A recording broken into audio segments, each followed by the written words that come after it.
Halo semua, Assalamualaikum warahmatullahi wabarakatuh. Apa kabar teman-teman semua?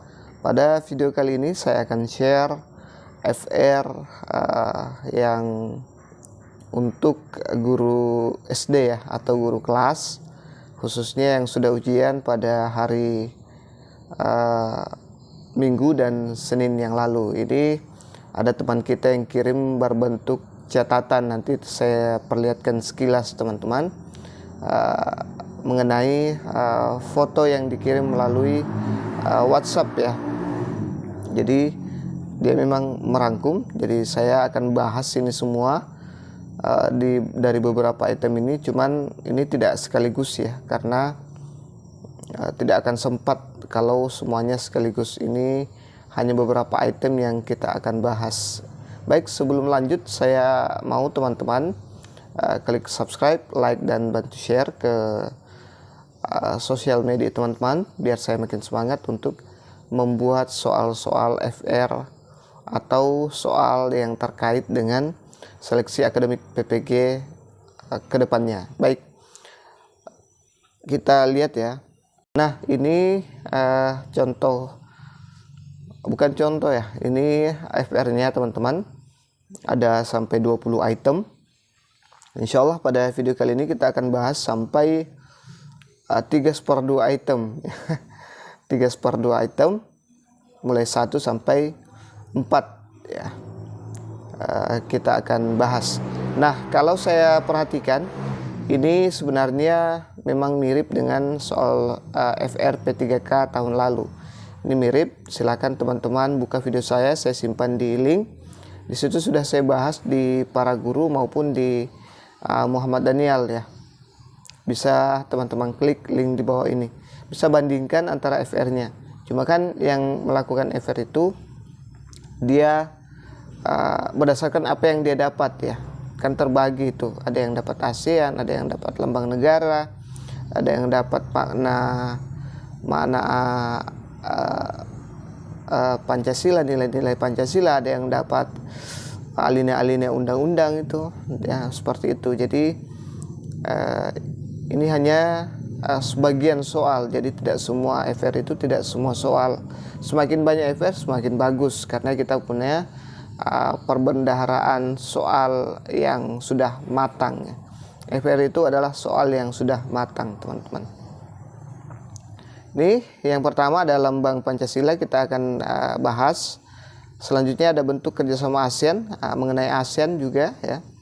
Selanjutnya negara narasi ya, ini khusus untuk SD bahasa Indonesia ya. Jadi di bahasa Indonesia itu kan perlu dipahami ada banyak kompetensi yang harus dikuasai ya. Ada IPA, bahasa Indonesia, matematika, IPS, dan PKN ya. Jadi semuanya lengkap di sana. Kalau yang ini narasi, ekspositori, argumen, kemudian ada teks prosedur ya. Jadi ini semua unsur-unsur bahasa. Mungkin ada juga yang dapat teks yang lain, teks berita misalnya, puisi dan sebagainya. Nanti kita akan bahas semua ya, kalau ada waktu. Kalau ini selesai, ada lagi FR yang akan saya bahas mengenai literasi dan numerasi. Baik, kita ke lambang dulu. Ini dia soal pertamanya.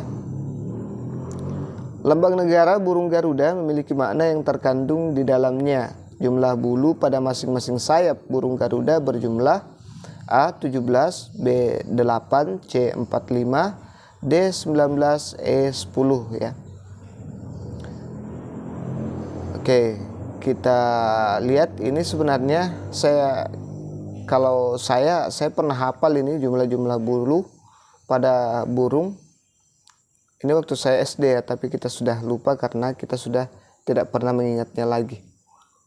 Baik, nah ini dia. Jadi ada 17 ya teman-teman, ada 17 masing-masing sayap burung.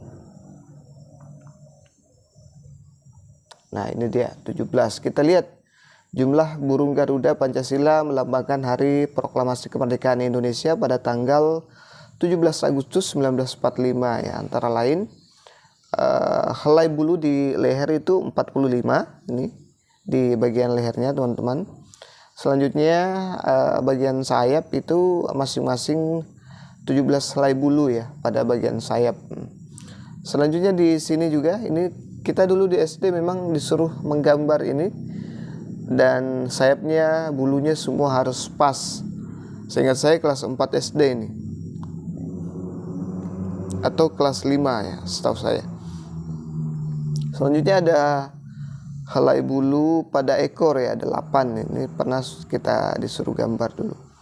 Selanjutnya ada lambang, ini juga ada lambang, ada 5 lambang, ada lambang bintang, ketuhanan yang maha esa, kemudian ada rantai emas, kemanusiaan yang adil dan beradab, ada pohon beringin, persatuan Indonesia, ada kepala banteng, kerakyatan yang dipimpin oleh hikmat, kebijaksanaan dalam permusyawaratan dan perwakilan.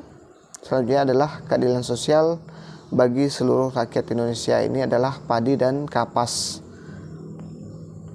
Oke, kita lanjut ke soal kedua, masih terkait dengan lambang Pancasila. Lambang yang ada pada burung Garuda mengandung makna sesuai dengan sila yang ada pada Pancasila. Sila keempat pada burung Garuda dilambangkan dengan A. Rantai, B. Pohon beringin, C. Kepala banteng, D. Padi dan kapas, E. Bintang. Maaf, ini saya salah ketik ya. Harusnya beringin jadi beringan. Padi harusnya di pada. Mohon maaf. Oke, kalau teman-teman perhatikan tadi sudah tentu bisa dijawab yang mana jawabannya ya. Jadi jawaban yang tepat adalah opsi C ya teman-teman. Ini dia, kepala banteng. Ini dia di lambang negara ini sudah saya bacakan tadi. Nah, kenapa kepala banteng? Karena penguasa kita sekarang adalah kepala banteng ya, moncong putih. Ya, soal pun sampai dipolitisasi, tapi tidak apa-apa ya. Yang penting kita lulus dan menikmati hasilnya. Terima kasih untuk pemerintah. Oke, selanjutnya kita masuk ke soal ASEAN ya. ASEAN adalah Perhimpunan Bangsa-Bangsa Asia Tenggara, sebuah organisasi yang didirikan pada tanggal 8 Agustus 1967 di Bangkok, Thailand ya. Peran Indonesia dalam ASEAN pasca reformasi di bidang politik adalah A. Memacu percepatan pertumbuhan ekonomi, kemajuan sosial budaya, perdamaian dan stabilitas regional. B. Mendirikan 3 pilar tata kelola keamanan ASEAN, komunitas ekonomi ASEAN, dan komunitas sosial budaya ASEAN. C. Berada di garda terdepan dalam penghormatan serta penegakan hak-hak asasi manusia atau HAM. D. Melakukan ekonomi pasar dengan meluncurkan daerah sebagai basis produksi pasar tunggal, sehingga berbentuk ASEAN Free Trade atau biasa disebut dengan AFTA. E. Memberikan bantuan dalam bentuk sarana pelatihan dan penelitian dalam bidang profesi, teknik, dan administrasi. Oke, teman-teman yang mau coba jawab dulu bisa jawab dulu sambil saya bahas ya. Oke, setelah di pause videonya kita lanjut ke pembahasan. Pause dulu ya kalau mau dicoba jawab teman-teman. Baik, ini dia. Jadi jawaban yang tepat adalah opsi B ya. Mendirikan 3 pilar tata kelola keamanan ASEAN ya, komunitas ekonomi ASEAN dan komunitas sosial budaya ASEAN. Ada 3 pilar yaitu keamanan, ekonomi, dan sosial budaya ya. Jawaban selain B merupakan peran Indonesia dalam bidang ekonomi, pendidikan, dan sosial.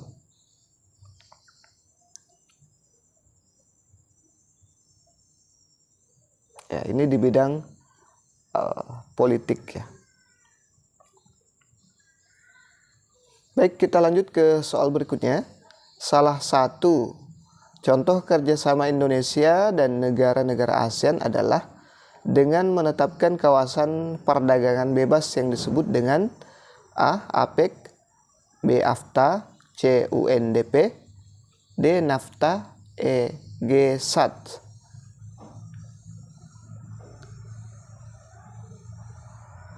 Oke, saya yakin teman-teman sudah jawab.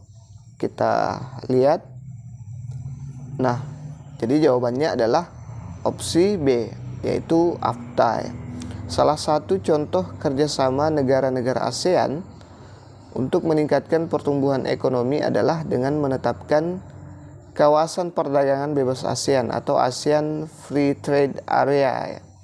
Dengan cara ini, setiap negara anggota ASEAN dapat berdagang dengan negara anggota lainnya tanpa harus terbebani dengan biaya impor, ya teman-teman. Jadi itulah kelebihan dari pasar bebas, ya. Dia tidak terlalu dibebani dengan biaya impor. Tapi ada juga kekurangannya kadang kita lebih suka dengan produk-produk luar negeri dan kurang membantu pengusaha-pengusaha Indonesia atau orang-orang lokal kita. Baik, kita lanjut ke soal berikutnya. Salah satu alasan dibentuknya ASEAN pada tahun 1967 adalah A. Adanya kepentingan bersama di antara negara-negara di Asia Tenggara, B. Menghindari persaingan di antara negara-negara di Asia Tenggara, C. Adanya persaingan di antara negara-negara di kawasan Asia Tenggara, D. Untuk meningkatkan kerjasama pada berbagai aspek kehidupan sosial politik, E. Untuk membendung pengaruh negara-negara barat dalam bidang ekonomi. Baik teman-teman, ini masih terkait dengan soal ASEAN, ya. Kira-kira yang mana jawaban yang tepat di sini? Teman-teman bisa jawab dulu kalau mau coba jawab. Baik, kita lihat jawabannya teman-teman. Jadi jawaban yang tepat adalah adanya kepentingan bersama di antara negara di Asia Tenggara, ya. Jadi jawabannya opsi A. Kita lihat pembahasannya. Berdirinya ASEAN dilatar belakangi oleh beberapa persamaan yang dimiliki oleh negara-negara Asia Tenggara, ya. Persamaan tersebut antara lain, yang pertama adalah persamaan geografis, yang kedua adalah persamaan budaya, ketiga adalah persamaan nasib, pernah dijajah negara asing kecuali Thailand, ya. Jadi Thailand adalah negara yang tidak pernah dijajah sama sekali oleh negara asing, ya. Yang keempat, persamaan kepentingan di berbagai bidang. Diharapkan dapat adanya kerjasama secara aktif dan saling membantu dalam hal-hal yang menjadi kepentingan bersama dalam bidang ekonomi, sosial budaya, dan ilmu pengetahuan. Itulah alasan terciptanya ASEAN, ya, atau dibentuknya ASEAN pada tahun 1967. Baik, kita lanjut ke soal berikutnya. Sekarang kita sudah masuk di materi bahasa Indonesia. Kalau tadi itu keluarga negaraan, ya, keluarga negaraan dan IPS. Sekarang kita masuk di bahasa Indonesia. Memang harus super jago kalau guru SD, ya. Baik, unsur-unsur penting dalam sebuah narasi adalah A. Kejadian, B. Tokoh, C. Alur, D. Penulis. Nah, yang manakah kira-kira unsur-unsur penting dalam sebuah narasi? Baik, kita lihat jawabannya. Jadi, ada kecuali. Maaf, saya lupa kasih kata kecuali. Jadi agak membingungkan. Anggap saja ini bonus, ya teman-teman. Oke. Jadi unsur-unsurnya itu ada kejadian, ada tokoh, dan ada alur, ya. Jadi kecuali adalah penulis. Ini harusnya di sini ada kata kecuali, ya.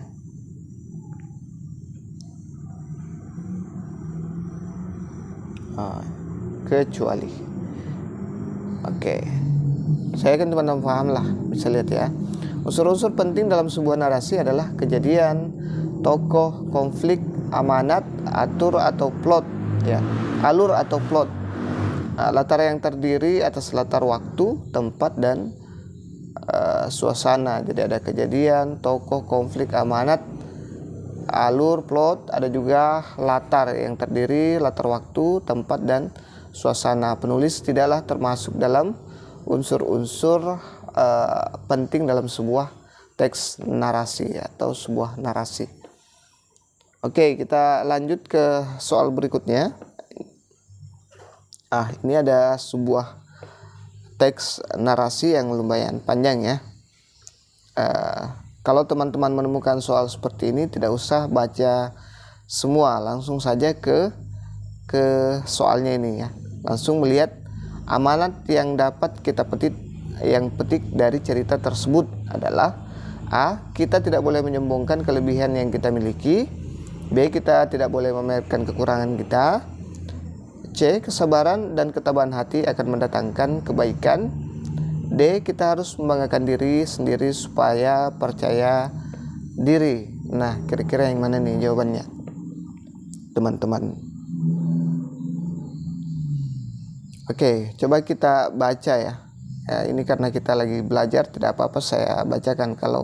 Kalau sudah ujian harus dibaca cepat ya, tidak boleh lambat seperti ini.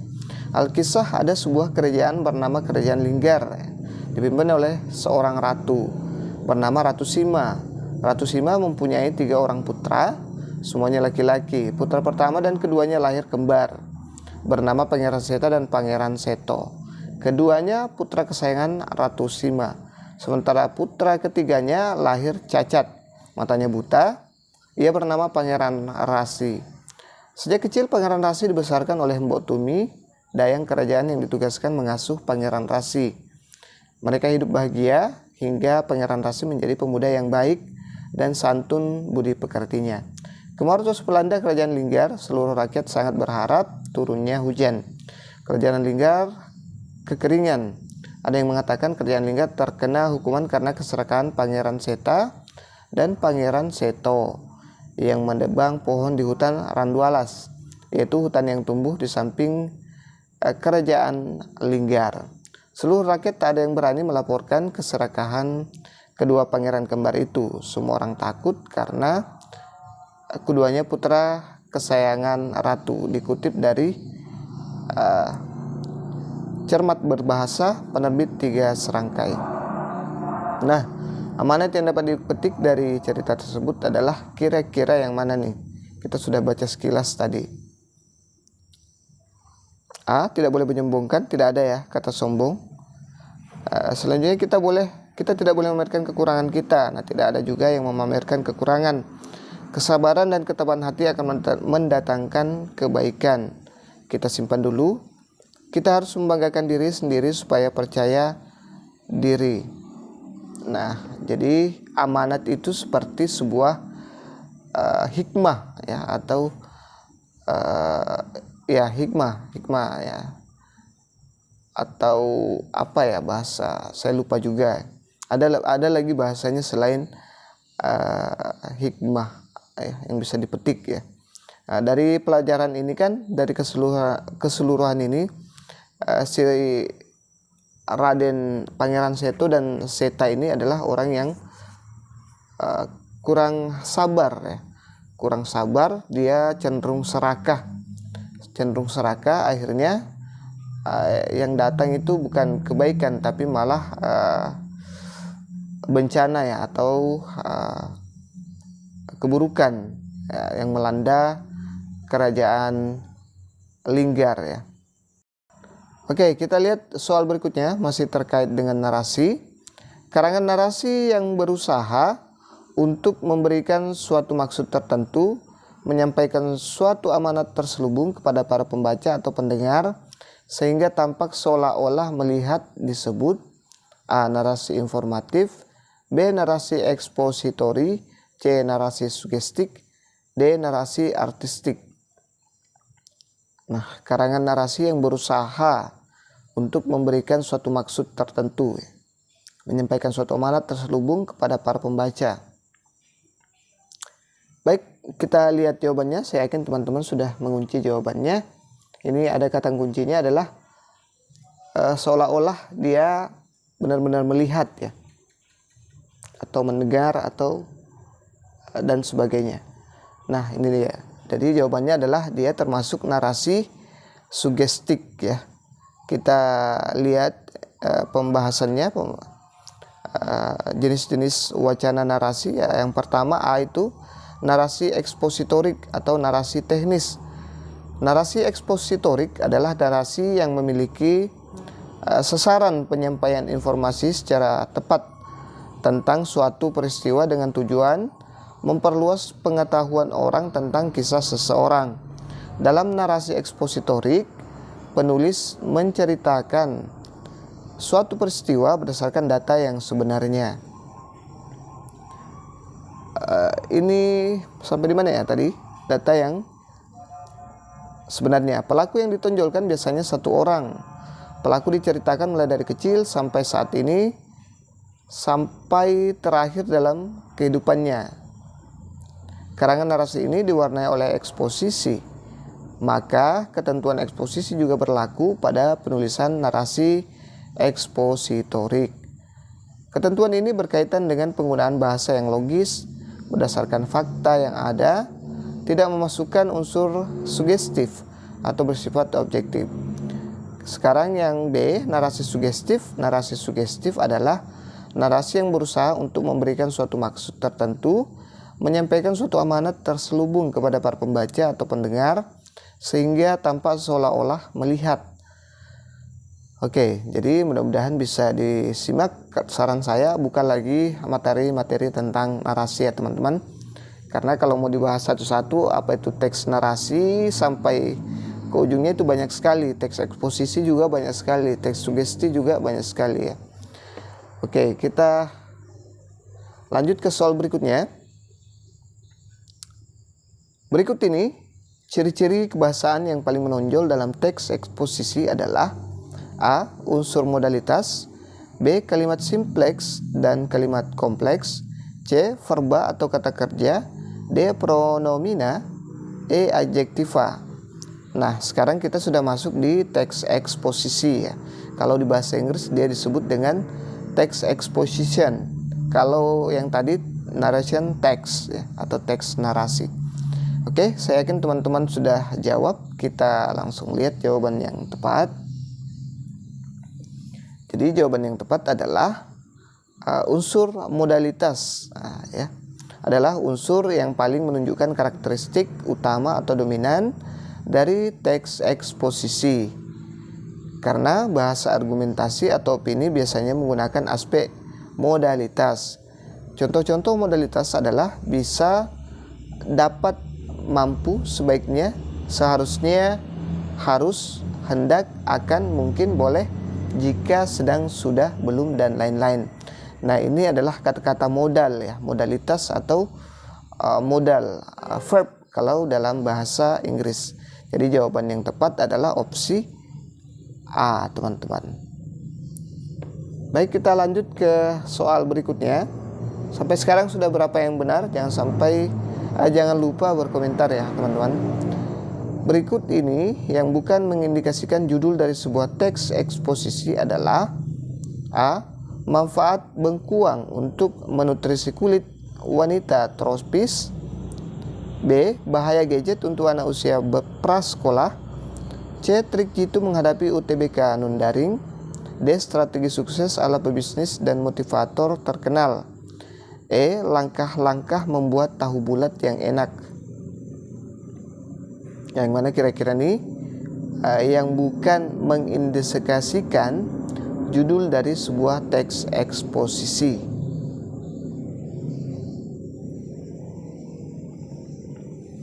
Baik, kita lihat. Saya yakin teman-teman sudah jawab. Kita lihat pembahasannya. Syarat-syarat judul teks eksposisi adalah singkat, padat, menarik, dan provokatif, dengan relevansi dengan isi teks yang cenderung memberikan informasi yang bermanfaat yang sebelumnya orang tidak tahu atau tidak sadar.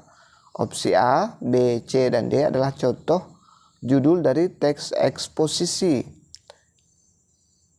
Sedangkan opsi E menunjukkan judul untuk teks prosedur atau prosedur kompleks. Jadi jawaban yang tepat adalah opsi E ya teman-teman. Langkah-langkah membuat tahu bulat ya. Jadi teks prosedur itu adalah yang berhubungan dengan langkah-langkah. Jadi jawaban yang tepat adalah opsi E karena dia termasuk teks prosedur.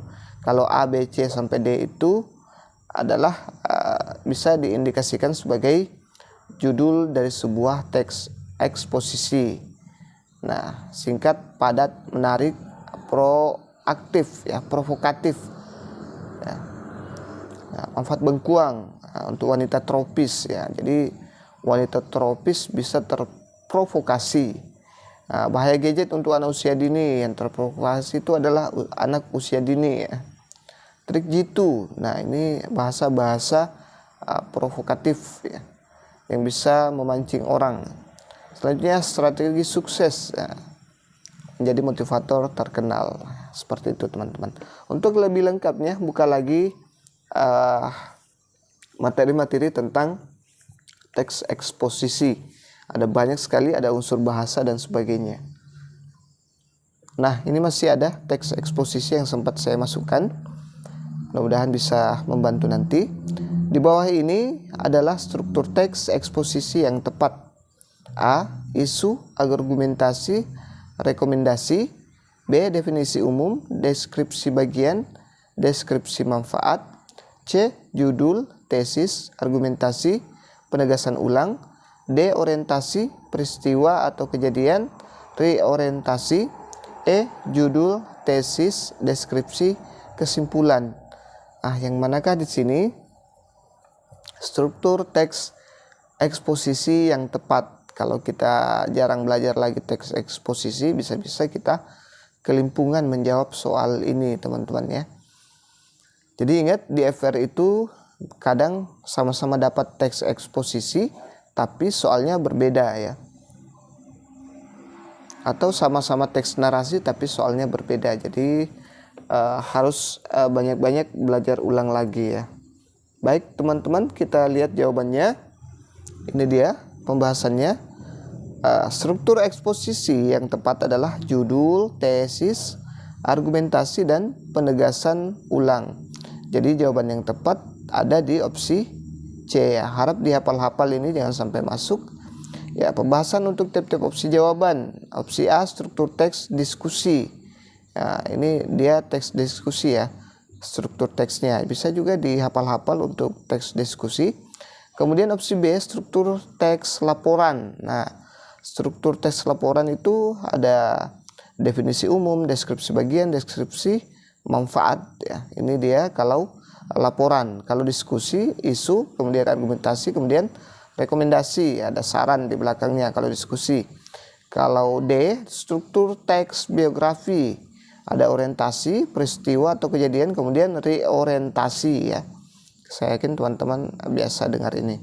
Yang opsi C bukan struktur teks apapun. Jadi opsi C ini bukan struktur teks apapun. Jangan sampai teman-teman malah memilih judul tesis, deskripsi, kesimpulan. Oke.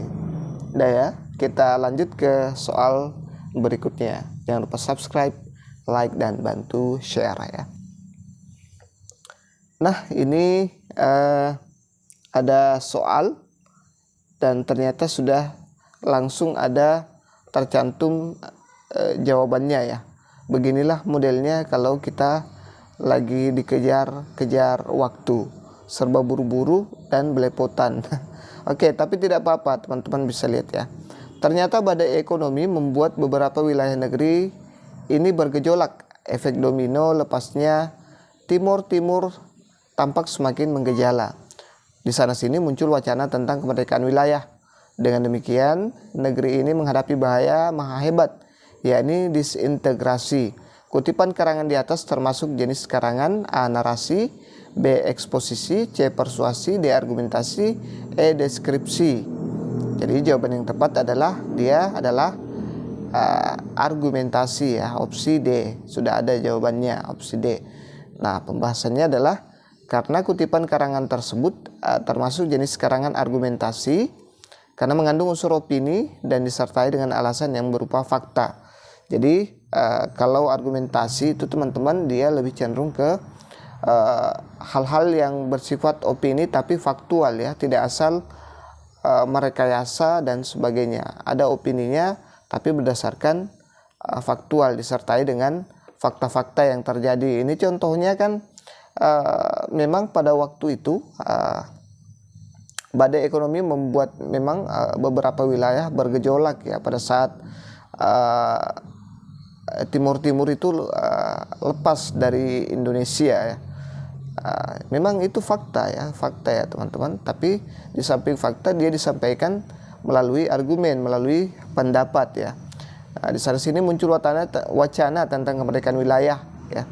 Dengan demikian negeri ini menghadapi bahaya hebat yakni disintegrasi. Nah, betul-betul pada waktu itu memang terjadi disintegrasi ya.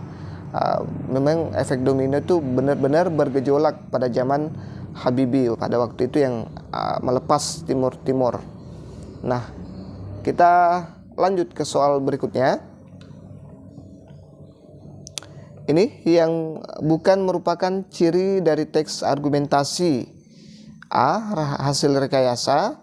B. Berisikan pendapat penulis. C. Pendapat disertai alasan yang logis dan yang fakta yang kuat. D. Memiliki data faktual. Nah, ini memang perlu diketahui bahwa meskipun beberapa pendapat penulis, tetapi teks argumentasi memuat berbagai data faktual. Jadi yang bukan itu adalah hasil rekayasa. Jadi tidak di argumentasi itu tidak membutuhkan yang namanya hasil rekayasa semata. Dia itu berisikan pendapat penulis, kemudian pendapat disertai alasan yang logis dan fakta yang kuat ya, sama seperti yang bacaan sebelumnya. Kemudian yang D adalah memiliki data yang faktual. Dia juga memiliki data yang faktual ya teman-teman. Jadi jawaban yang tepat adalah opsi A. Nah, sekarang kita sudah masuk di teks prosedur ya teman-teman. Tadi sudah kita bahas narasi, eksposisi, sudah juga argumen. Sekarang kita sudah masuk di prosedur. Untuk paragraf nanti ya, kalau kita punya kesempatan kita lanjutkan sampai habis, baru bahas FR yang lain lagi. Oke, ini teks prosedur berikut ini. 1. Menyiram dengan air secukupnya. Yang kedua, membungkus tanah yang telah ditempelkan dengan menggunakan sabut atau plastik. 3. Mengerat kulit batang sepanjang 10 cm. 4. Membungkus tanah keratan bagian atas dengan tanah yang subur. 5. Memilih tangkai yang sehat dan tegak. Urutan petunjuk mencangkok tanaman di atas yang tepat adalah A. 53421, B. 51342, C. 13425, D. 15342. Oke, jadi jawaban yang tepat adalah opsi A. 53421 ya. Kita lihat, coba kita lihat, ada 5 memilih tangkai yang sehat dan tegak. Oke. Yang ketiga, mengerat kulit batang sepanjang 10 cm. Selanjutnya yang keempat adalah membungkus tanah keratan bagian atas dengan tanah yang subur. Selanjutnya yang kedua adalah membungkus tanah yang telah ditempelkan dengan menggunakan sabut atau plastik. Selanjutnya yang terakhir adalah menyiram dengan air secukupnya. Oke, jadi kita harus banyak-banyak literasi juga ya. Kita harus tahu juga bagaimana cara mencangkok yang tepat. Kalaupun kita tidak tahu, minimal terakhir itu kalau kita menanam sebuah tanaman, itu adalah kita cari yang terakhir dan yang pertama saja teman-teman. Kita lihat 5 ada, oke, 5 ada, sama-sama ada 5. Memilih tangkai yang sehat dulu, kita harus memilih dulu. Setelah itu yang terakhir adalah menyiram. Kalau kita soal tanam menanam kan menyiram dulu yang terakhir. Jadi opsi A yang terbaik ya. Dari sini kita bisa lihat jawaban yang tepat. Jadi kalau seperti ini jangan lihat semua, lihat saja dulu yang kembar-kembar. Usahakan kalau ada yang berurutan seperti ini, saya sering bilang kalau ada yang kembar-kembar coba lihat dulu dari awal. Kalau yang ini yang satu dulu, masa menyiram dengan air secukupnya dulu? Pasti tidak, meskipun kita tidak tahu bagaimana proses pencakukan itu sebenarnya. Ya teman-teman, jadi langsung kita coret saja yang dua ini. Jadi tinggal dua opsi, memilih tangkai yang sehat dan tegak. Ini salah satunya. Coba kita lihat masing-masing ujungnya saja. Yang berbeda kan di sini ya, ujungnya berbeda. Pasti ada penutupnya teman-teman. Kalau begini teks prosedur itu pasti ada penutup dan pembuka dan penutup. Itu saja yang perlu dipahami baik-baik ya. Semoga ini bisa membantu. Lebih dan kurangnya mohon dimaafkan. Assalamualaikum warahmatullahi wabarakatuh.